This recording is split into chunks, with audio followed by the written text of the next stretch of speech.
We always want to do things too fast. Everybody. There's not a human on this planet that doesn't want to take something and go faster with it, because we understand what it should be, but to actually control it, and teach our muscles to do what it's supposed to be the right way takes discipline. And that's when a lot of people give up. People give up because they have this understanding, but they can't do it. I'm really excited about today because I get to have a teacher, not old. I don't want to start off calling you old now. Look at that. Old. See, he was about to stop me.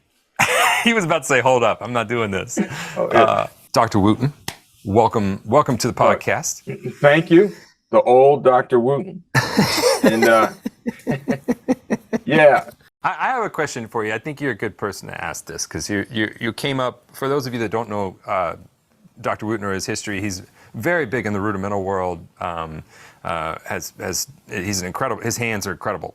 He can do things with the sticks that I can't do. So you can look up videos of him doing that. And the question, I guess, for you is, because I came up primarily as a drum set player. I was playing my first gigs by 15, and so the rudiments, while I knew about them and while they were a very important part of, I think, the development of my hands, over the years, and it's just a discussion, in your mind, for drum set players, should there be a different set of rudiments that are on the drum set because the drum set is a different instrument than the snare drum?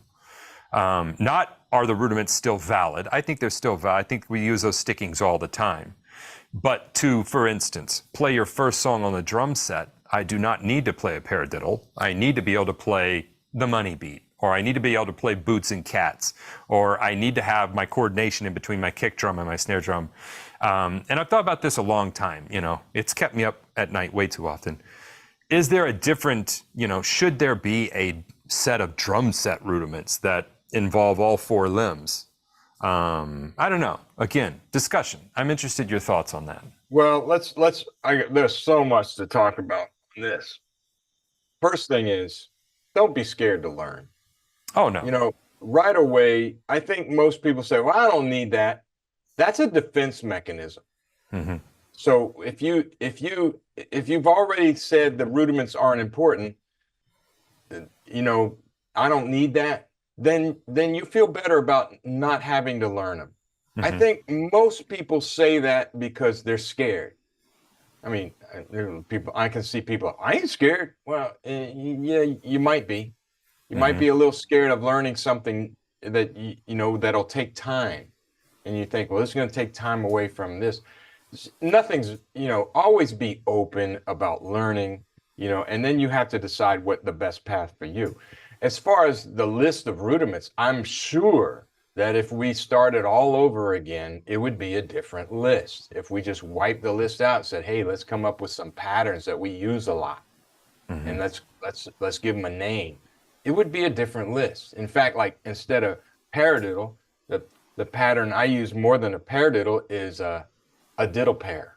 This pattern starting with the second note of the paradiddle.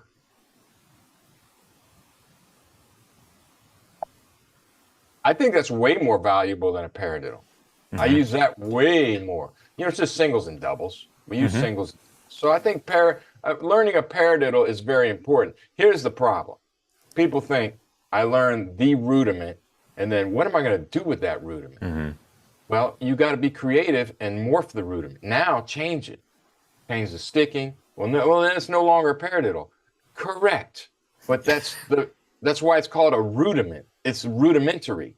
Now we morph it, we change the accent, change the sticking, we add a note, make it a quintuplet, do all sorts of things like this. So I'm glad you brought that up, because my book, Rudimental Remedies, do you know this book? I do know this book. For all of you, I still work out of his book, the rudimental reference book. Is that my cover? Rudimental reference book. My cover got torn off years ago from working, so I'm like, I think that's the name, because I haven't seen the cover in so long. That's it. I still work out of that book. It's an incredible book, and you've got a few more. So Rudimental Remedies, I have it right in front of me. It has play along tracks. It's a lot more fun than I actually have both books. Can we plug that? So that's yeah. the book you were talking about. That's What the the cover looks like, by the way, Stephen. Like yeah, that. my cover doesn't look like my cover is the first page. Yeah. Well, I have And it's about to be the second page because that not page my is first tearing up. copy. Yeah. And then the other one I was talking about is this one with the handsome picture on the front with the dated leather coat.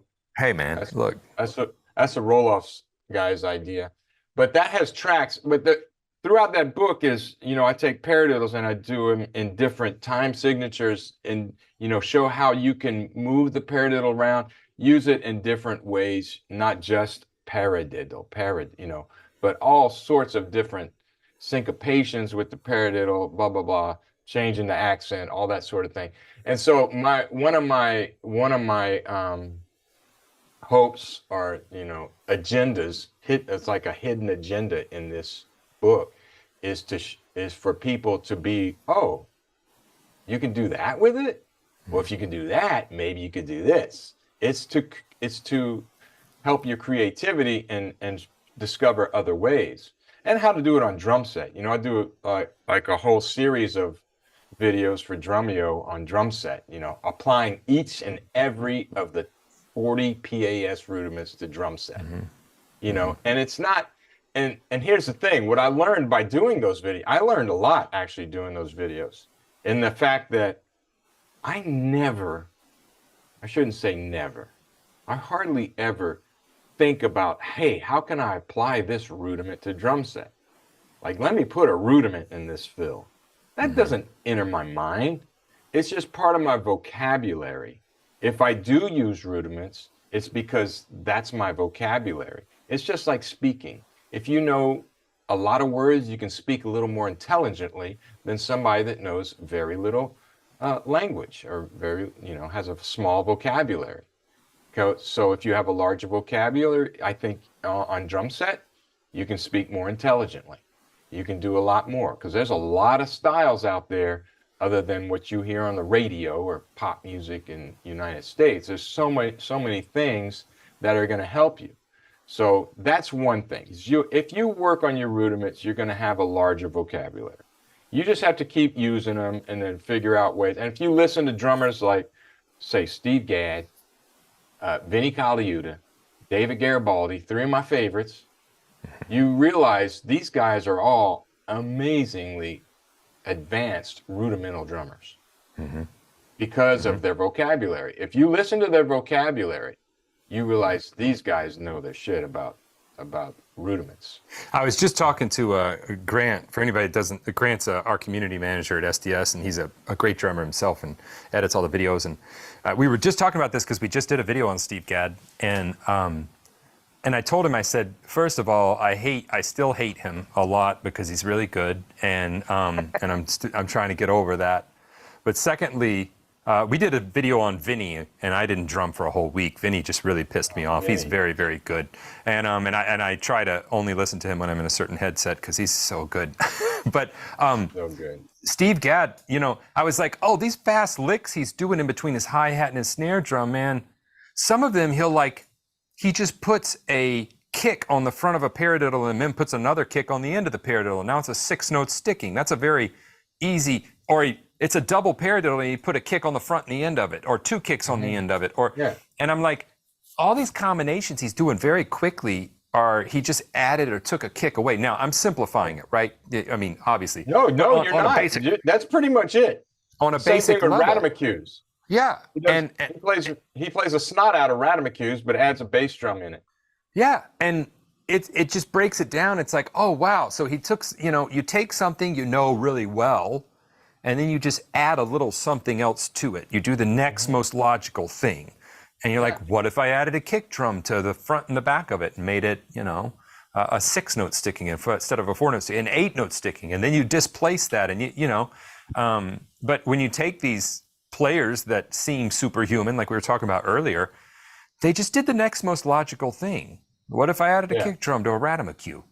What would that be like? So that's directly applying rudiments to the drum set, which you could do. I mean, we can do that, but you may never, ever do that. However, the technique that we use to play rudiments is going to help our playing. Like if let's take paradiddles. You know, if you're practicing and you're practicing the downstroke, because if I teach you a paradiddle, I go downstroke, upstroke, tap, tap, downstroke, upstroke, tap, tap. And to get this technique, to get a good downstroke, right, and a smooth upstroke, this takes practice. You need to go slow. We're breaking it down. We're slowing it down so we can throw it down. And then when I go to drum set and you listen, say you listen to Funk Grooves by Jabo Starks or Dave Garibaldi or any great funk drummer or any good Latin drummer, and you listen to all those ghost notes, that's the technique. You got to have that technique. You don't think they didn't practice those downstrokes and smooth upstrokes at a very slow tempo, you know, at some point or still? I have pros, you know, call me up to work on skills like that. One recently, Marvin Smitty Smith called me. I said, because I need a lesson. Who else called me? Walfredo Rios Jr. said, I need a lesson. I'm going, you play for Chicago. Yeah. You got a gig. He goes, no, man. He goes, as I get older, I realize techniques breaking down. I gotta refocus on this stuff. So if those guys gotta refocus on it, so don't think, I don't need no rudiments. Man, the pros are going, all of them. They know they have to focus on it's the technique. Whether you use those rudiments or not, if you learn how to play an inverted paradiddle, like really well, you know, with that upstroke, downstroke, upstroke, you know, then when you get on hat, when you have that, I don't want to do it because all my mics are on. But, you know, pick up different size sticks, I'll do it. Like this. For some reason, your audio to your drum set's not working. That's because we're on Zoom. Okay, now. There it is, hey! Okay, there it is. Hang on, let me turn this off. So let me do this. Inverted flam. I bet I'm gonna destroy my ears there. Hang on. Inverted flam taps.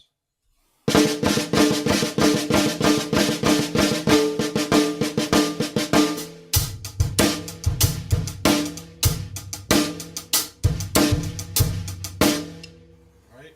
So how often do you use or just? Sorry, that was probably loud with my lapel mic on. You know, for any groove, just that alone. How many people play this?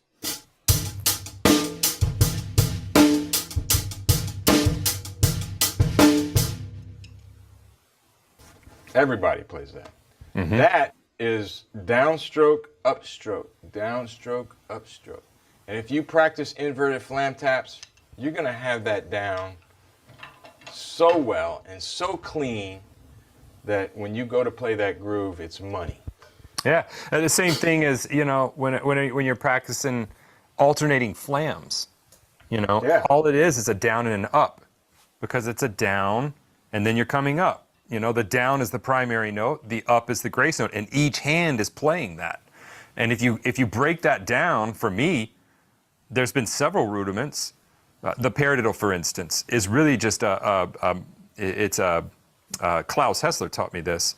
That's the same motion as a molar three-stroke, alternating molar three-stroke, and then you add a diddle in there, but it's making that same type of a motion. And once you can connect that motion of those three notes intertwined, it comes very easily. Same thing with a Swiss Army triplet. They're double strokes. Each hand is playing a double stroke, but they're interlaced double strokes, right? They're laid over the top of each other. And as you were saying, inverted flam taps or alternating flams, it's just a down-up motion. And so if you can break those down to their individual stickings, it really helps the components. You mentioned Klaus Hessler. I love that guy. Oh man, we're trying. We just geek out. I just realized, you know, we can talk for a long time and then realize, you know, nobody cares what we're talking about. We just geek out over stuff like this. We're trying to get him over here to do one of his weekend retreats at our studios. And I told him, I said, you know, if you come here, you're only a couple hours from Dr. John Wooton, and I have a feeling he's going to want to talk to you. So you should probably. Yeah, if you give me some warning, because yeah, we would definitely need to get together. Yeah. Yeah. So we're talking to him and Annika, and we don't know if it'll work out, but it seems like it's going to work out. So fingers crossed. Okay, back to flams. You were saying flams, Yes. double stroke rolls, and Swiss Army triplets. Mm-hmm.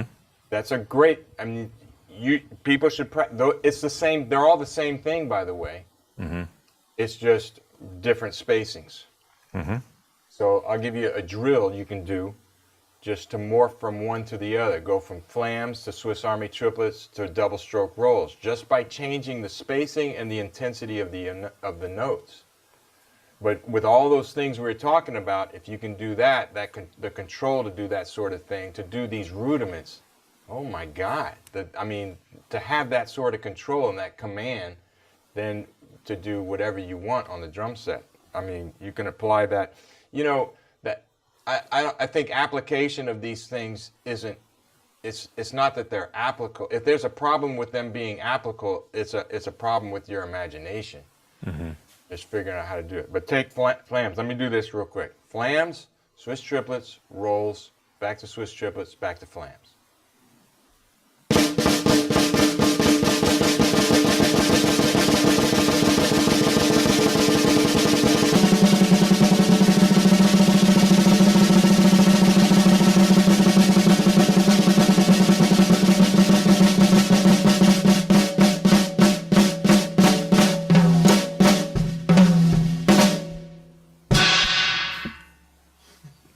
Now break that down a little slower so that everybody can see exactly what the sticking is that's happening.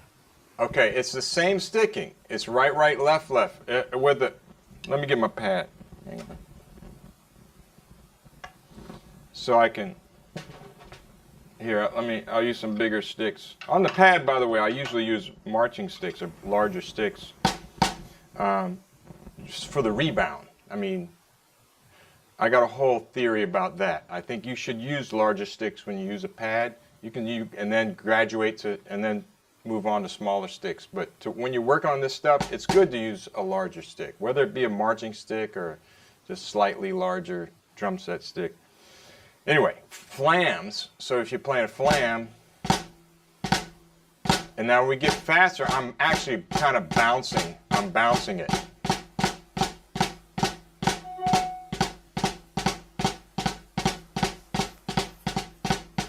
So if I go to Swiss triplets, man, it's hard to do slow.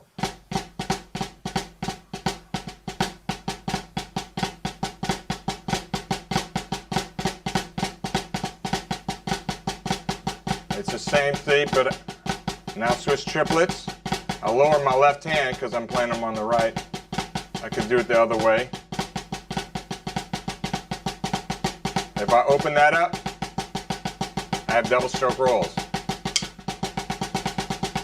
So a flam is like da da da da da da. It's like an uneven roll. If I open that flam up, it becomes a double stroke roll. These are really wide flams, if you want to call them that, or a double stroke roll. Mm-hmm. If I open one hand up and keep the other one closed, then I have a Swiss Army triplet. And I can open that flam up a lot.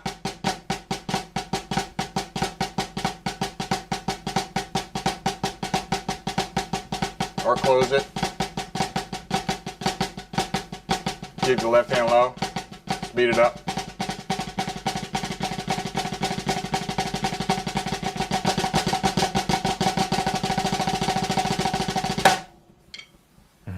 Yeah, it's just a spacing. You're just different spacings of your hands, but it's all the same sticking. You know, so try it. Try it. Just play with it, and mess it up. It's really just kind of like messing it up. Yeah, it really is, and so much of drumming comes down to it's just singles and doubles. Yeah. It's much just of it is. Yeah, and variations of those. So we need to talk about when you started here. All right. Okay. It's a good story. I mean, I tell this story because, I use, the saying, don't judge a book by its cover. Uh-huh. Your photo comes up in that quote, because when you walked in my office to audition, look, y'all, Stephen he had a colored head. His hair was the color, it was white and black, like a soccer ball. And he had earrings all up and down his ear. I had a lip ring at that time too. A lip ring, man. He was tough looking. Like he walks in my office. He goes, "Hey, I'd like to audition." I'll turn around. I go, "What? Just walk into my office For Circus Olay? What are you auditioning for? So right away I said, "John, don't judge a book by its cover. You don't know what." And I'm glad I didn't, because you started the audition, played snare drum pretty well, played drum set really well. We got behind the keyboard. Oh man, I tell that story all the time. Yeah, go ahead. He said walk over there. I had to audition on snare drum set. I tested proficient in drum set, somewhat deficient in snare drum studies, which didn't surprise me, but I did fine, and I wasn't a great sight reader with snare drum music. Right. And then he said, all right, well, if you could go over there to that marimba and play what's on the page. And I thought, oh well, this will be, I don't know. I didn't have any tonal background. And so instead of just telling him, hey, I don't do that, and I'm like, there's a chance I could hit the right note, like, right? Eternal optimist. So I walk up and it's big whole notes, right? And I pick up the mallets and I think, all right, well, here goes. And I hit one note and I hear, thank you, that's all I need to hear. And that was wrong note. I thought, there it is. All right. I'm getting in here. Yeah. But what I remember from that audition is, talking to you afterwards, and just I tell this to people all the time. I teach this one guy online, older man, who's, he's a beginner. And he goes, I just figure I'm your worst student ever. I said, no, you're actually a really good student. He goes, what? I said, well, what I mean by good is you're a good student. Mm-hmm. And a good player, no. But a good student, you're a good student. You're very interested, and you're concerned, and you practice. And when I tell you stuff, you listen, and you actually go and do it. And anytime I have a student that works hard, and it doesn't matter where they start. I've taught total beginners, and I've taught the best snare drummers in the world. And sometimes the best snare drummers in the world are the worst students, because if they think they're the best in the, then they got nothing to learn. You got to have the capacity for learning. So what makes me a good teacher is a good student. Mm-hmm. Yeah. And you were hungry, and I could tell you were hungry, and and I think we had the same conversation about, okay, well, you got to do this or you're out, Yeah. Well, and you told me, you said, look, you may want to look at majoring in something else, because you're pretty far behind and stuff, and you're going to have to work a lot to catch up with where some of these guys are coming in. Yeah. And that was a good thing to say to me. It wasn't a no. It was just a, you're going to have a lot of work to swim, because I kind of went out of there with a chip on my shoulder, and I was like, no, I'll show everybody I could be here, and but yeah, I started so behind from where a lot of players came in. Most important thing I have at the university, the one thing I really need to do. People say you're a good teacher. I said, well, I have good students. Mm-hmm. So to be a good teacher, you have to have good students, and you have to have a good environment. Yeah, and I think it's important, the environment's really important, and the community.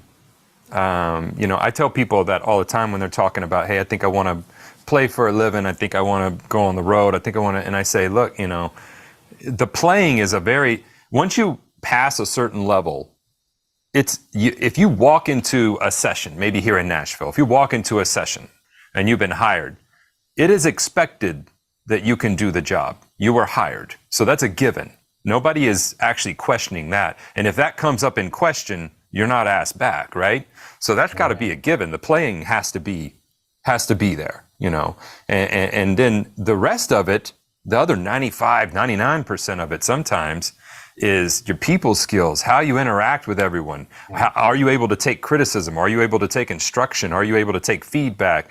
You know, how can you, all of those things that go into being a professional musician or a professional in any field really, is being able to listen, being able to be a good person, not be a miserable hang, you know. And I'm not always perfect at that, but I tell people, look, I've gotten asked back a lot of times because I go in and as soon as we're done with the first show, I'm in their ear. I'm like, hey, what went well? What do we need to improve on, man? Thanks for the call. I appreciate that. I'm always following up. I'm always trying to be a good addition to whatever community I'm a part of. And the community we have in my online drum school, I tell Grant and I talk about it a lot. You know, if I send out an email and somebody gets offended because at the end of my email, maybe I say, God bless.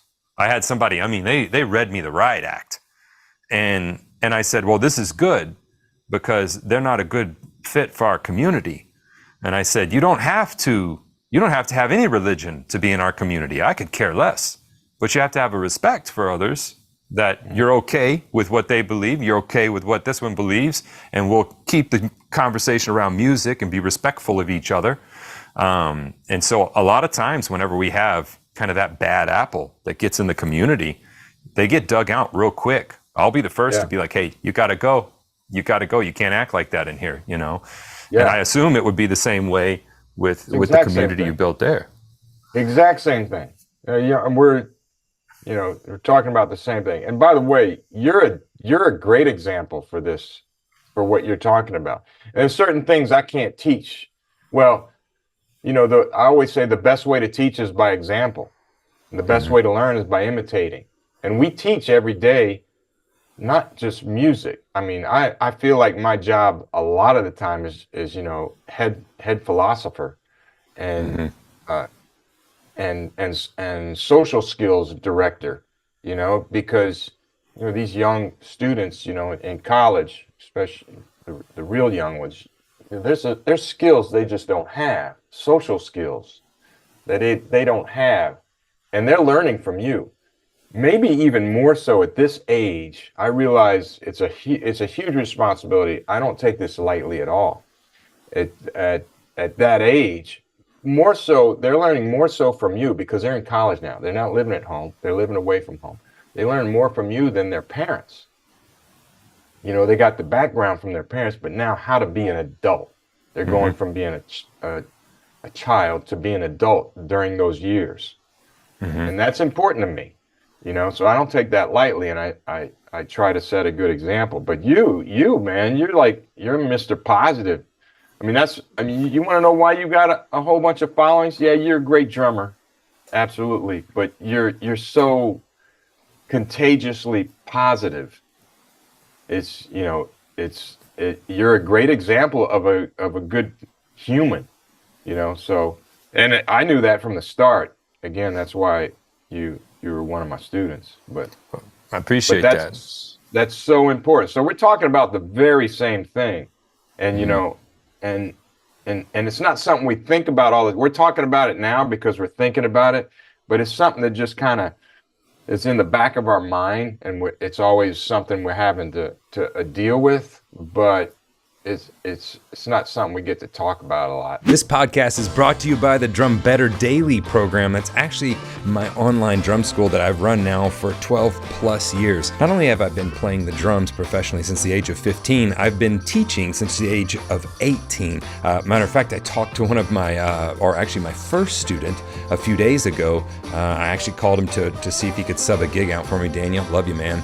And he's still playing. He's still doing it on a pro level. I would love to have you go check it it out at stevensdrumshed.com. You can find a link to that in the show notes or video description, whichever platform you're watching it on. But it truly is a community of like-minded drummers where we are striving to just be the best that we can be at the drums. In addition to over 70 pre-recorded drum courses, there's also a tech talk area where we talk about everything technology related as it pertains to the drums, e-kits, recording, doing videos, all of that stuff. There are forums where you can hang out with the other students as well. We do 2 live video student calls every week that you can join if you'd like to. We do guest artist calls monthly, and I'll even make you a personalized lesson plan if that's what you need. Yes, we talk about the nuts and bolts of drumming. Yes, I give you exercises, but we also talk a lot about how to practice more efficiently, how to practice better, and how to get more out of your practice time. I know you're just like me. You're busy, you're being pulled by work, by family, by friends, by other responsibilities. Whenever you practice, you really want to see gains and have it be productive. That is what we focus on in the Drum Better Daily program. I'll have to say personally, it's been really cool because some of these students I've worked with for over 12 years, we started running drum camps last year in 2022, and I got to meet some of them in person for the first time. Those drum camps have been selling out. They've been just blowing my mind with how much fun they are and how great a time it is to bring the community together in person. A community that was started online and has been going online strong now for over 12 years. I'd love to have you be a part of it. Yeah. And I find myself, likewise, we started doing in-person drum camps here, I don't know, 2 years ago. This will be our third season. Mm-hmm. And so much of when we had, because a lot of who I teach are hobbyists. You're mm-hmm. teaching people that are wanting to go into the professional field of drumming. A lot of what I'm teaching, I have mm-hmm. some that are going on to be professionals. I got one coming through town that's taken from me from years, and he's contemplating moving here. He's already doing it full time where he is. So I have, but that's like the 10%. Really the 90% are these hobbyists that just love music. They love playing. They want an outlet. They're getting older. They want something to keep them sharp. And I've got some students that are killing it. They're college professors, retired from what they were doing, and now they're in like 3 bands. And they never saw that coming at 60, that they were going to be a gigging musician and a college professor and retire. It's really fun to watch them, but especially when we get together in person, it's a lot of figuring out a lot of the blocks that they have in their practice time really don't have a lot to do with drumming. I tell them, I'm like, look, I can only teach the paradiddles so well. Like I can only present right, left, right, left, right, left to you in so many different ways before we have to start dealing with like, what's the hang up here? Why aren't you getting that? And so many times their blocks come from, an inconsistency in their practice time. Their life's kind of out of control and they can't put the time aside to do it. Maybe they're always in their head and they're negative about, their practice time. It's all of these things that combine that we kind of have to start pulling the threads on to figure out what's the matter. Or a big classic example is I had a lady come in. I get people tell me this all the time. And she came in, she said, I can't play this song. And I said, well, I don't believe that. I said, I've been watching you all week and you can play that part. Nope, can't play this song. Tried it. I said, well, I heard you play this exact drum beat earlier today. I said, how can you not play this song? She said, I don't know what about it. I just can't play the song. I said, okay, well, let's talk through this. What's the problem in the song? Well, it's fine until I get to the drum fill in between the verse and the chorus. I said, oh, okay. I said, so other than that, do you play it pretty well? Yeah, other than that drum fill, but it all falls apart there. I said, so you can't play a drum fill, but you can play this song. And we tend to make it this big hairy lump of a problem, this big hairball. And really it's like, no, if we can smooth that drum fill out, you can actually play the entire song. So we did, and she played the whole song within that lesson. And I said, see, you can play the song. You just had one problem that we made into this big, gigantic, looming issue. And it reminds me of actually my senior recital. And I was oddly enough, I had a snare drum and I had practiced for this dumb recital forever, like 3 semesters. And my snare drum, I changed the drum head. I didn't have any money, so I spent the money to go get a drum head and I changed the drum. My snare sounded like crap. I mean, it sounded awful. And I couldn't get it to sound good. I took it to some of the grad students. Like I couldn't get anyone to tell me what was going on with the snare drum. I had stopped eating. I was really all in my head, It was going to ruin my whole And so finally one day I was sitting in my house and I said, well, hold on. And I took the drum head off and I laid it on the table and it was warped. The drum head was warped. So I took it back to the music. So I said, hey, this drum head's warped. Got a new one, put it on there. It sounded like $1 million. And the problem I had with my playing for 2 weeks had nothing to do with me. It had everything to do with this stupid drum head that I bought that had been shipped improperly, you know? And I had let it get inside my head and kind of sideline everything for a while. So I very much feel the same with you. Is a lot of times it's you know, your lead philosopher here helping them try to figure out where that stuck portion is. Yeah, well, you know, actually I have this, you know, this saying, you know, my famous quote. Oh yeah. Break it down, or was it slow it down, break it down so you can throw it down. Mm-hmm. I mean, that's what you take that part of the tune, or you take whatever, you break it down. You got to break things down, slow it down, go slow at it, and then build it up so you can throw it down. It works, man. Let me tell you, it works with everything. It works with tuning your drums, with practicing a piece of music, with learning a language, anything. Slow it down, break it down, so you can throw it down. Yeah, you know, that's you know, you don't do the Ted Reed page all the way down the first time. You do a couple bars, couple bars, slow. You piece it together. Yep, and that it's and a lot of times it's a simple fact of, you know, they're trying to do two things at once, and we as humans, we can't multitask. So when you're trying to read a sheet of music, you might be able to physically play those patterns, but your reading might be behind.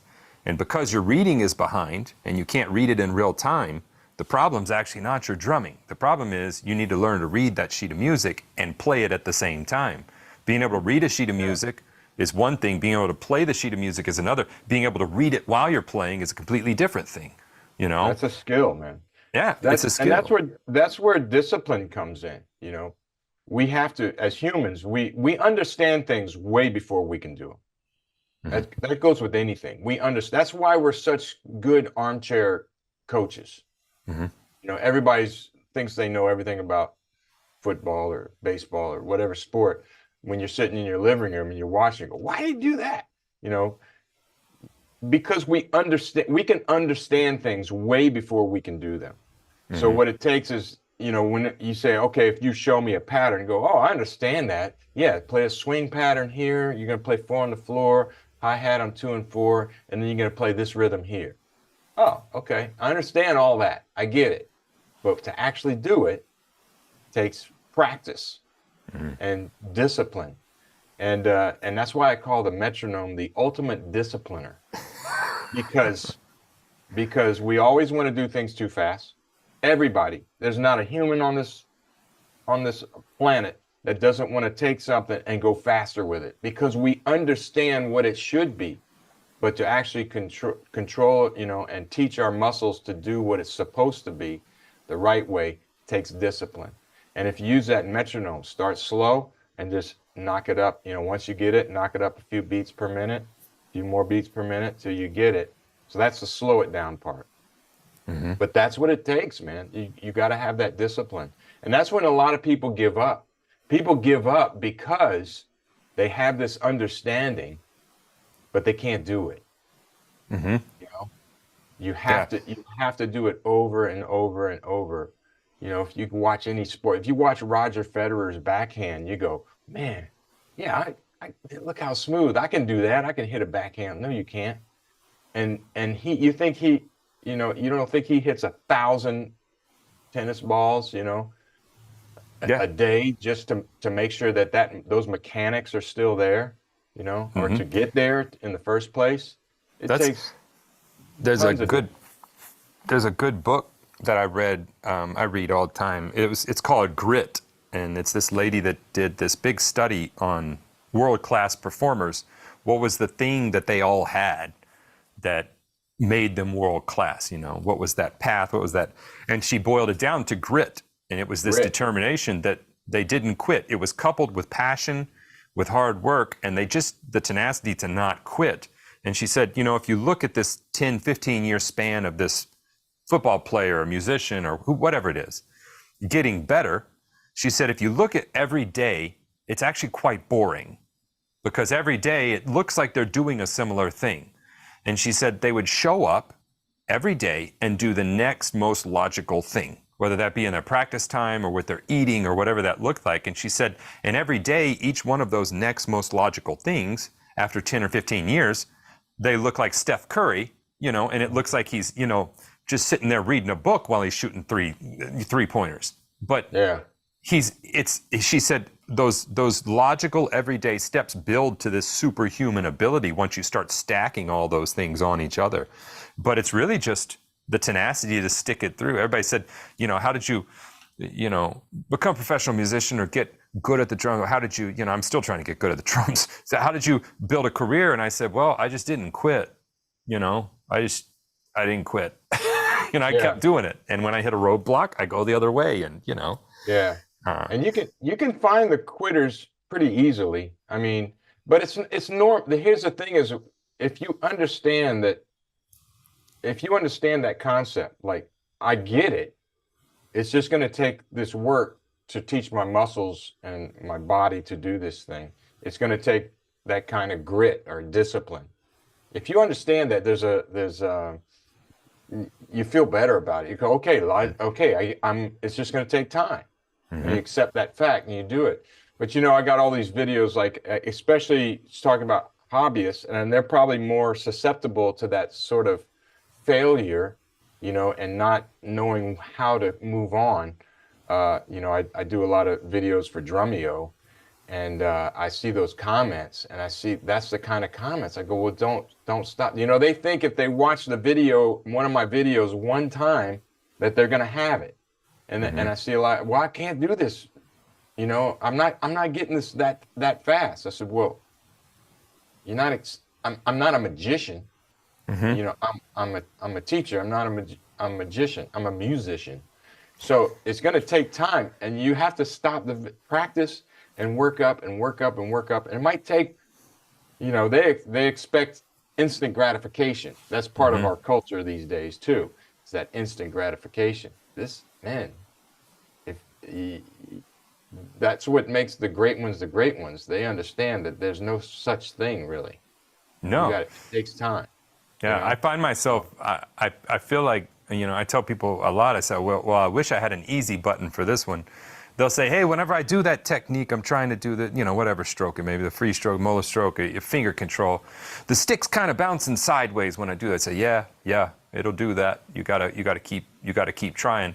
Well, why do you think that is? I don't think you've done it long enough. I don't think you had the muscle control. Well, how do I get that muscle control? You're going to need to do it some more, you know? Was there any other, there's no other secret. I'm sorry, I don't have.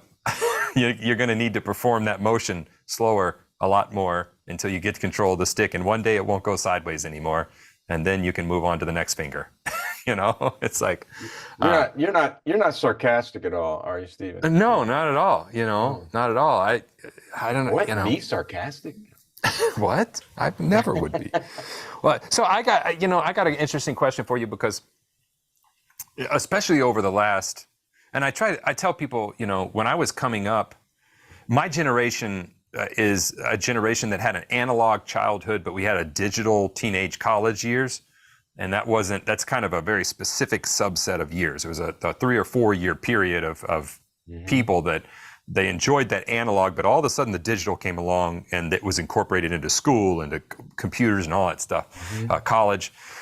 And so I was in that group. And so when I tell people, look, the internet wasn't a huge thing when I was in high school. It had started coming around, you know, dial up and all that stuff. When I got to college, we had computer labs. I remember Facebook being released to college.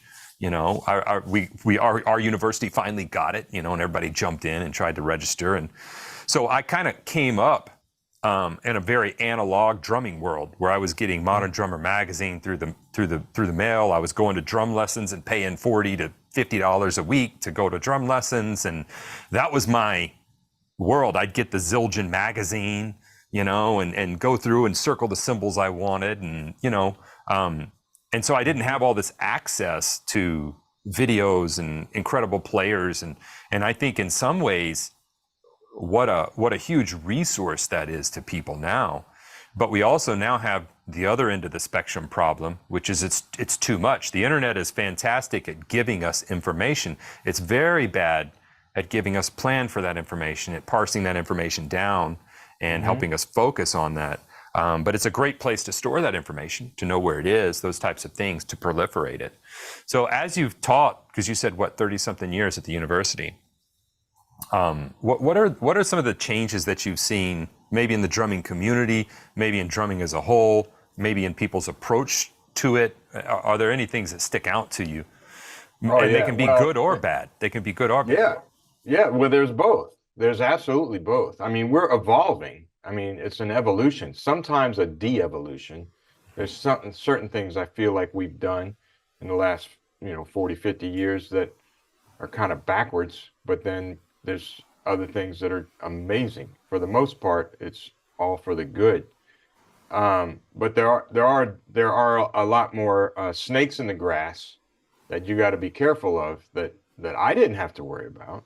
I mean, I didn't have to worry about getting hooked on, skateboard videos on Instagram or something, and, people doing stupid stuff and just watching these, going down a rabbit hole doing that, so I preach this all the time about distractions, but you realize, my generation, as well as a little bit of yours, you kind of came through it.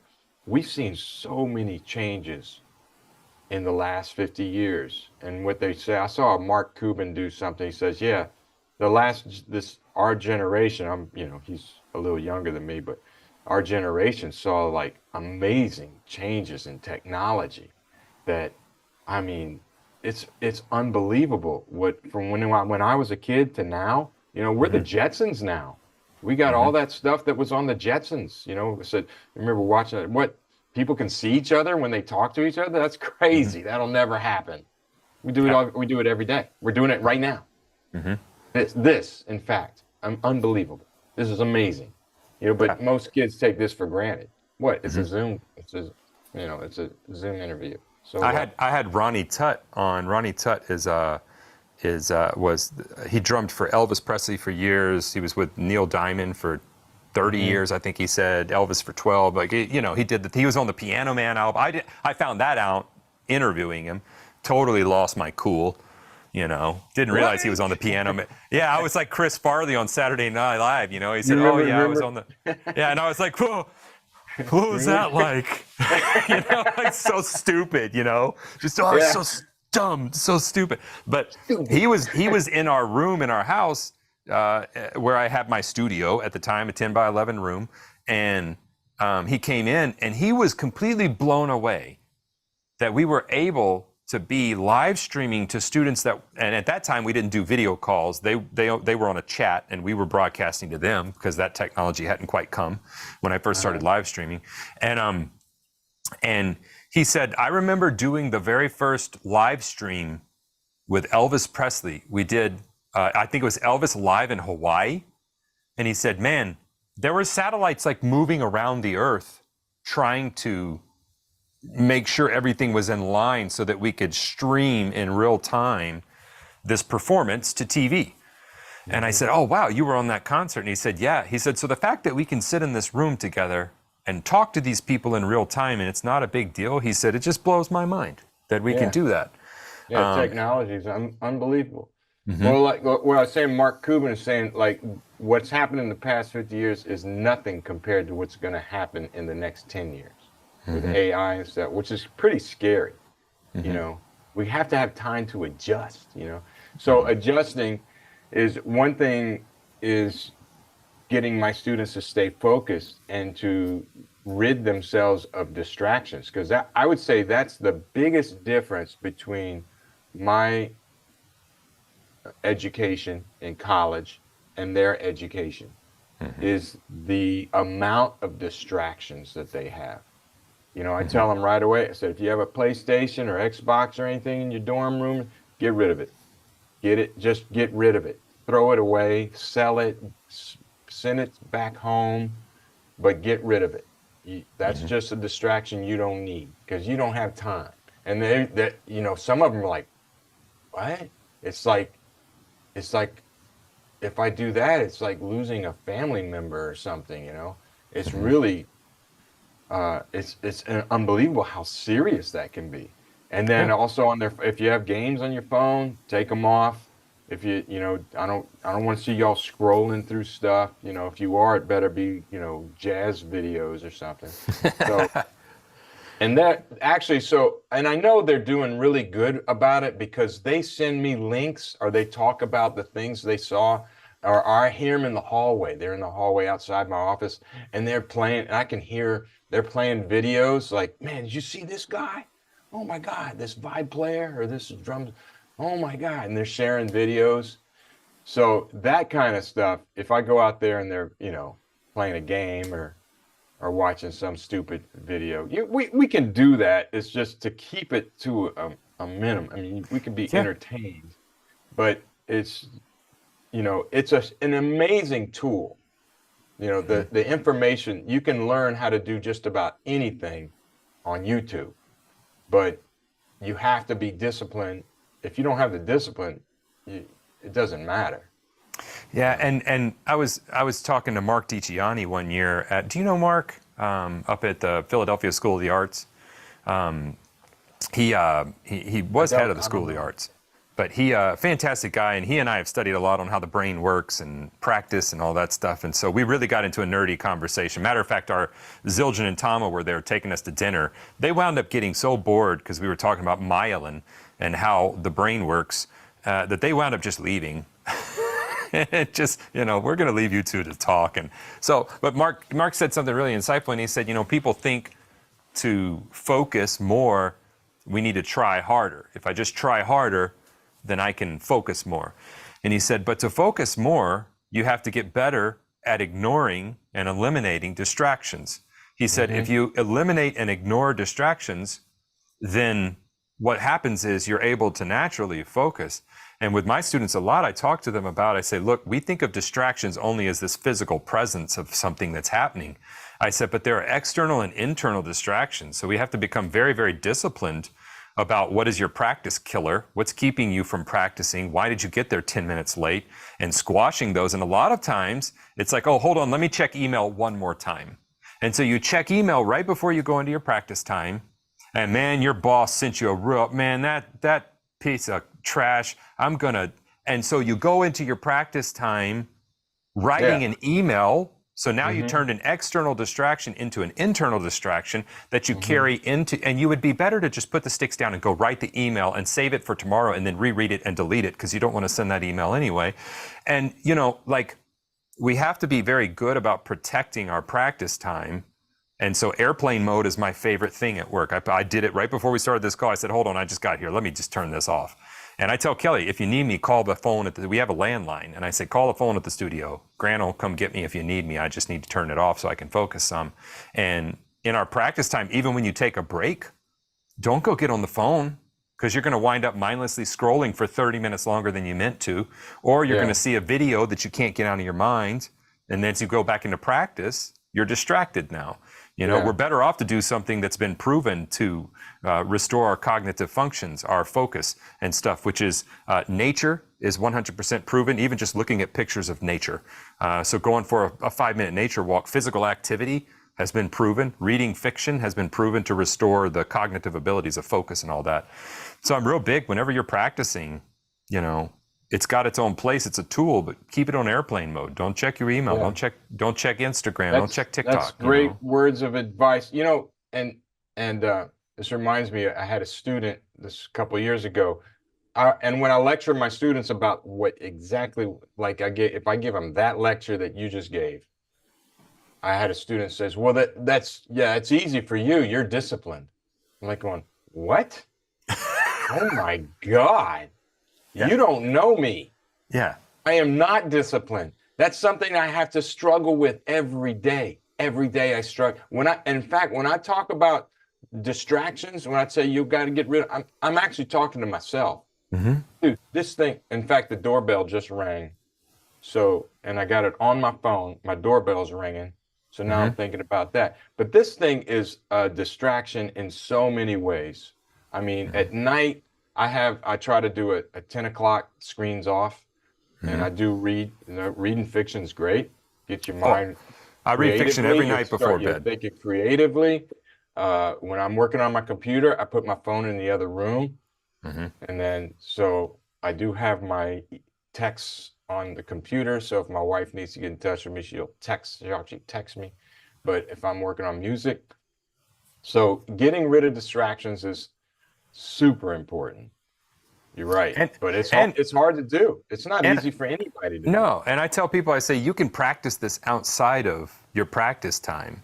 Because if it's a problem in your practice time, it's probably a problem everywhere else.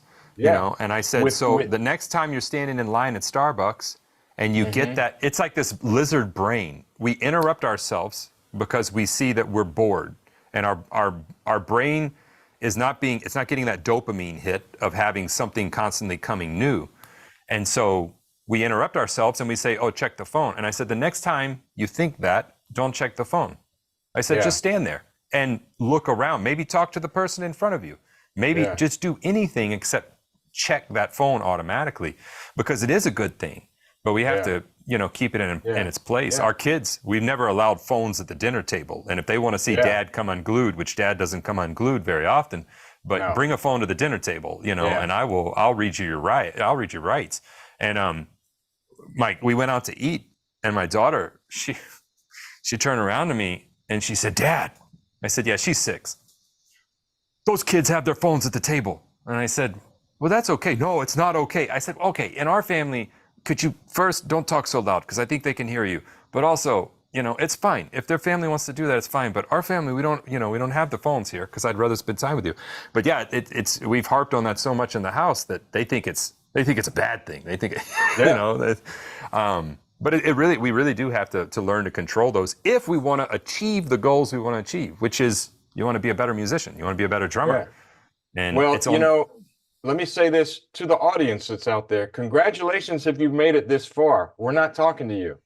We're talking to all the people that left 20 minutes ago because there wasn't instant gratification. They couldn't stick with it and concentrate this long, which was probably 75 to 80%, if not more, of the people that started the video.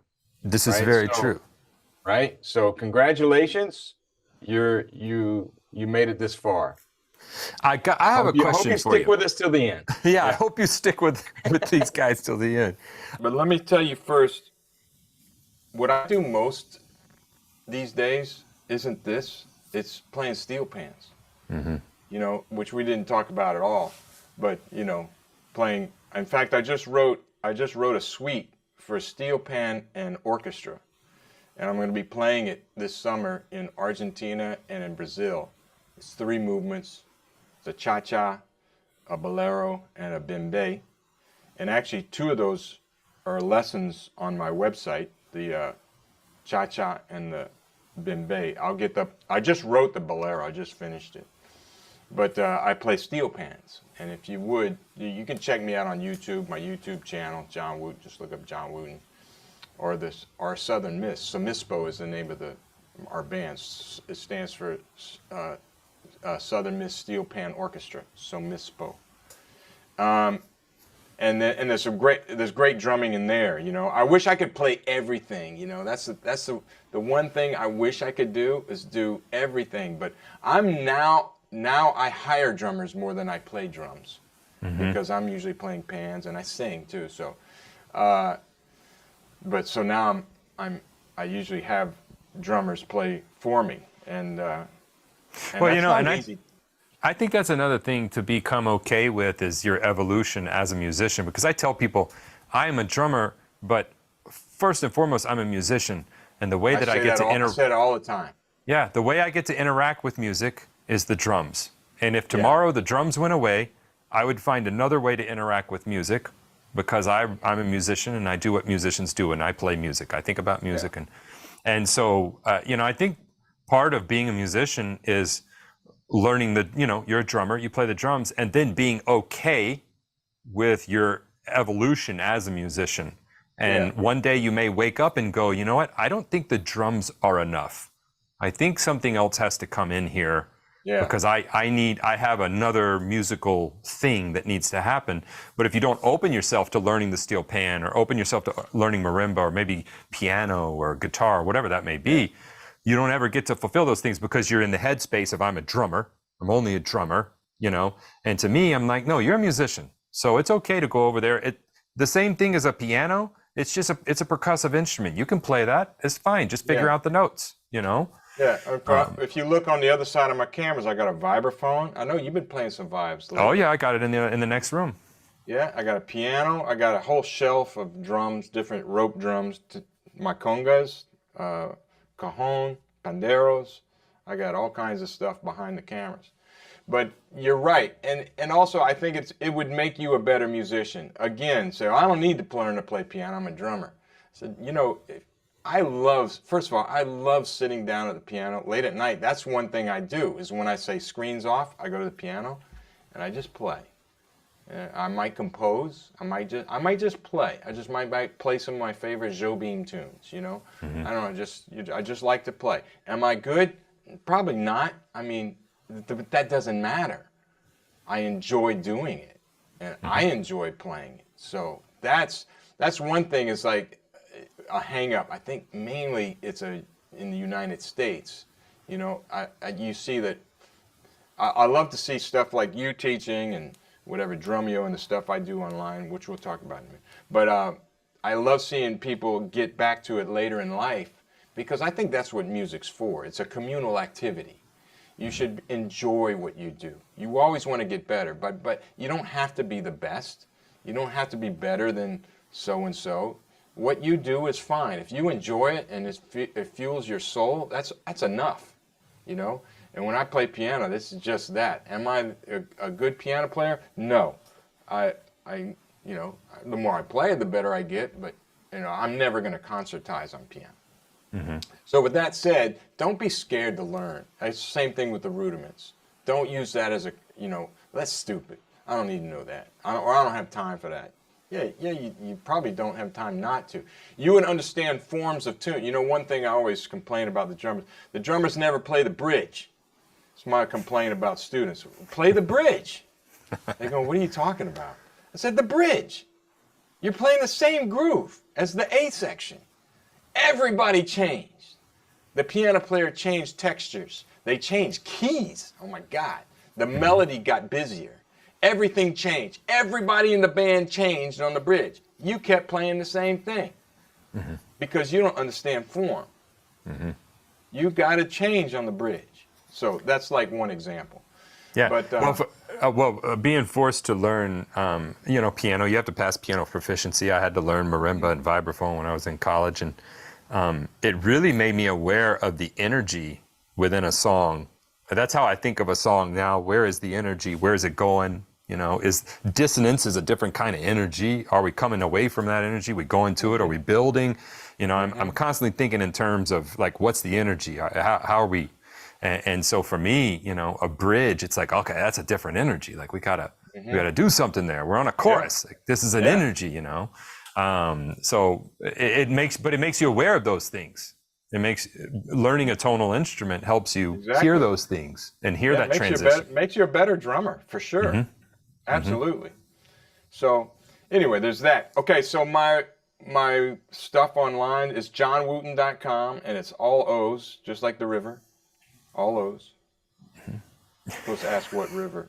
What river? I always say that. Cause people go, oh, like the river. I'm going, what river are you thinking? Yeah. I don't know any rivers.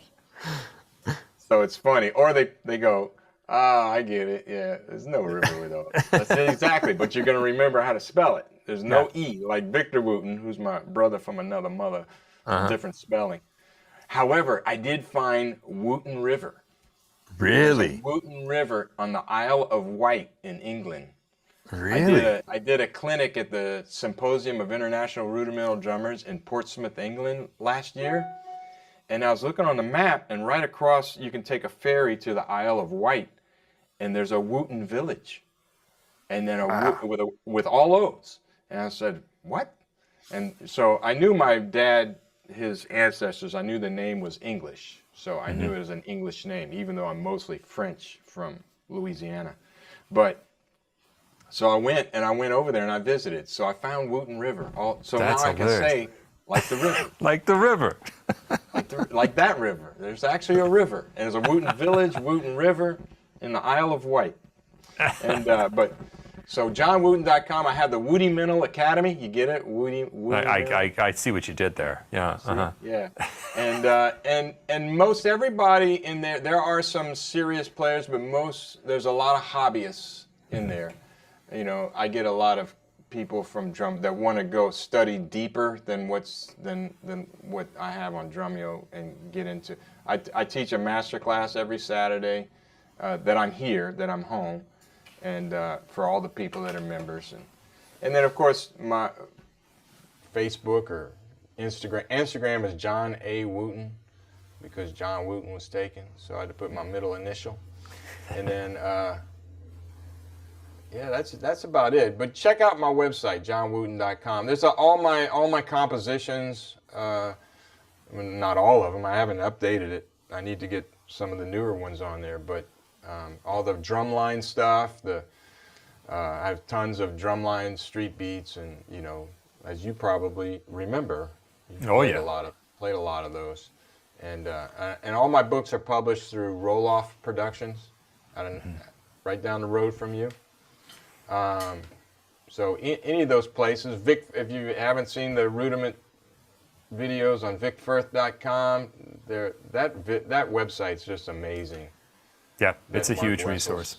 It's a huge resource, and then of course on PAS as well, and then Drumeo. But all right, very nice. You know, you can find me Summer Drumming. It's mostly for high school, college students, but anybody can come. We get some adults there, but it's a rudimental drum camp in June, first week of June, first full week of June.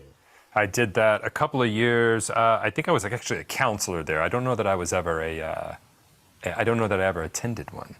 Yeah. But I think I was a counselor one year. Yeah. So yeah, those are. I'm sure you were. I probably put you to work. Yeah, I had to catch some kids that snuck out of their dorms, and I felt like a real jerk because I'm like, guys, the only thing you can't do is sneak out of the dorms. Please don't make me be that guy that calls Dr. Wooton and you have to go home. And sure enough, man, and I remember driving up beside him on campus, and I rolled down the window. I said, why did you do this? You know, get in the car. And they said, what? I said, well, now we got to call the doc, and it's not going to be good. So it's not going to be good. Well, how's the guy? I said, just get the car. You know, I said, yeah. It's a good camp when I don't get any phone calls at home in the middle of the night. Yeah. There's been some bad ones. No doubt. There's been some great ones. There's been camps I don't get any phone calls. Like everything's perfect. It's like that's the best ones. Great. That's the best ones. Yeah. Oh man, I appreciate you taking the time, and I'll be in your area here in the next month or so. So hopefully we'll be able to come and do some gigs. I know I'm in and out, so we have to plan it.